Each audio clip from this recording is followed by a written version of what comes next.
నిజంగా అంటే every year కన్నా ఇయర్లీ చాలామంది కృష్ణుడికి ఇంతమంది కృష్ణాష్టమికి భక్తులు రావడం ఇంకా హ్యాపీగా అనిపిస్తుంది.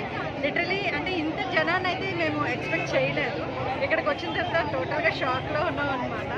ఆల్వేస్ అంటే కృష్ణాష్టమి అంటే ఆల్మోస్ట్ అందరికీ స్పెషల్ కృష్ణుడు అంటే, అందులో మెయిన్గా లేడీస్కి మరీ స్పెషల్ అనమాట కృష్ణుడు అంటే. సో ఈ ఇయర్ కూడా మేమైతే చాలా బాగా చేసుకున్నాము ఇంట్లో. అలాగే ఎవ్రీ టైం మేము వచ్చేలాగే ఇస్కాన్కి రావడం జరిగింది. అండ్ ఇక్కడ దర్శనం కూడా చాలా బాగా జరిగింది. ఇప్పుడు హ్యాపీగా ఇంటికి వెళ్తున్నాం. అందరూ కూడా ఇక్కడ చాలామంది ఇలాగే పార్టిసిపేట్ చేశారు. ఇంకా మన గుడి కూడా తొందరగా తయారైపోతే ఇంకా హ్యాపీగా ఫీల్ అవుతాం వైజాగ్లో ఉన్నాం. Thank you.